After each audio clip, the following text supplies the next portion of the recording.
نصوح ایک عورت نما آدمی تھا، باریک آواز، بغیر داڑھی اور نازک اندام مرد۔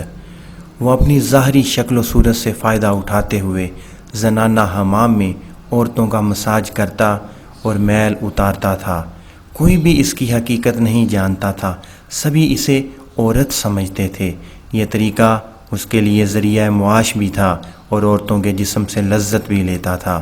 کئی بار ضمیر کے ملامت کرنے پر اس نے اس کام سے توبہ بھی کر لی، لیکن ہمیشہ توبہ توڑتا رہا۔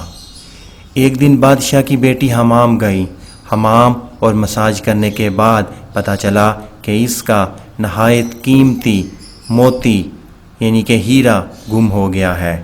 بادشاہ کی بیٹی نے حکم دیا کہ سب کی تلاشی لی جائے۔ سب کی تلاشی لی گئی، ہیرا نہیں ملا۔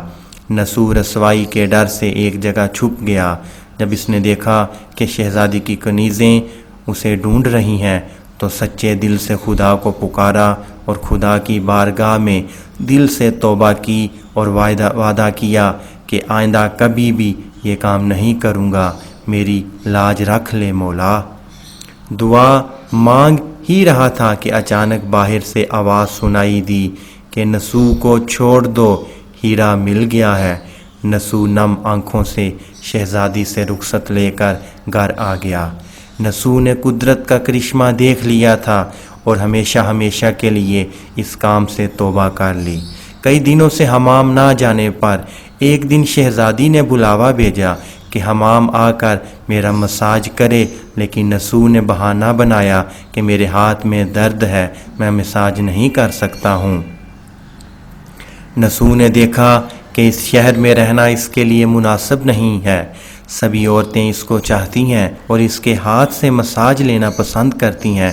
جتنا بھی غلط طریقے سے مال کمایا تھا سب غریبوں میں بانٹ دیا اور شہر سے نکل کر کئی میل دور ایک پہاڑی پر ڈیرا ڈال کر اللہ کی عبادت میں مشغول ہو گیا۔ ایک دن اس کی نظر ایک بھینس پر پڑی جو اس کے قریب گھاس چر رہی تھی۔ اس نے سوچا کہ یہ کسی چرواہے سے بھاگ کر یہاں آ گئی ہے، جب تک اس کا مالک نہ آ جائے تب تک میں اس کی دیکھ بھال کر لیتا ہوں۔ لہٰذا اس نے دیکھ بھال کرنے لگ گیا۔ کچھ دن بعد ایک تجارتی قافلہ راستہ بھول کر ادھر آ گیا جو سارے پیاس کی شدت سے نڈھال تھے۔ انہوں نے نصوح سے پانی مانگا۔ نصوح نے سب کو بھینس کا دودھ پلایا اور سب کو سیراب کر دیا۔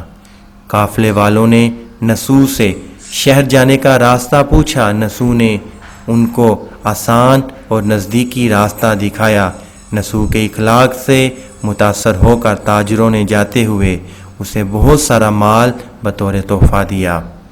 نصوح نے ان پیسوں سے وہاں کنواں کھدوا دیا۔ آہستہ آہستہ وہاں لوگ بسنے لگے اور عمارتیں بننے لگیں۔ وہاں کے لوگ نصوح کو بڑی عزت اور احترام کی نگاہ سے دیکھتے تھے۔ رفتہ رفتہ نصوح کی نیکی کے چرچے بادشاہ تک جا پہنچے۔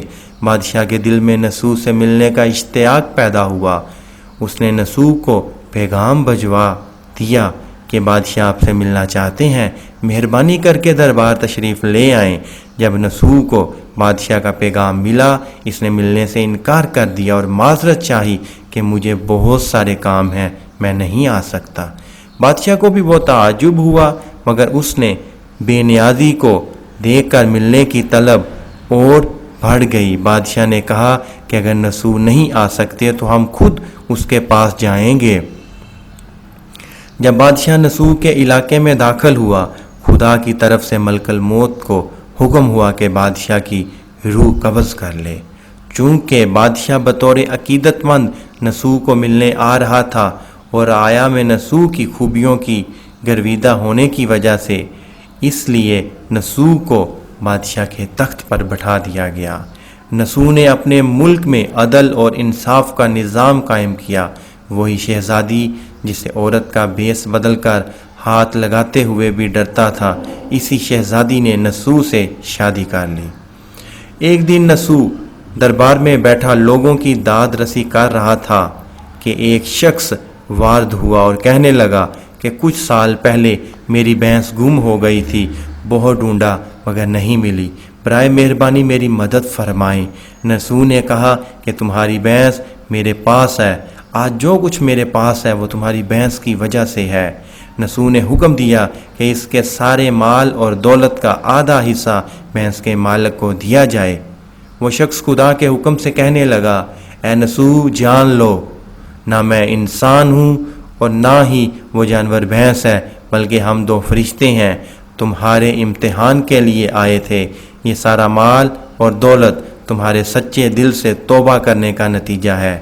یہ سب کچھ تمہیں مبارک ہو۔ وہ دونوں فرشتے نظروں سے غائب ہو گئے۔ اسی وجہ سے سچے دل سے توبہ کرنے کو توبہ نسوح کہتے ہیں۔ تاریخ کی کتب میں نسوح کو بنی اسرائیل کے ایک بڑے عابد کی حیثیت سے لکھا گیا ہے۔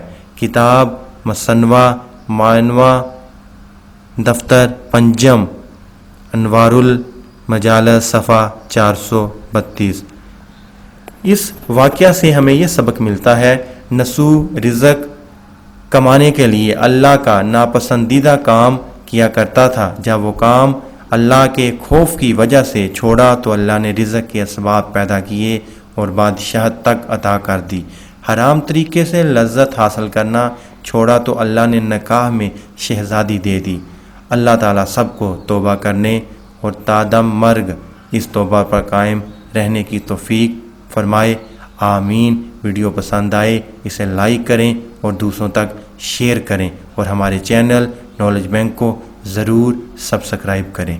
خدا حافظ۔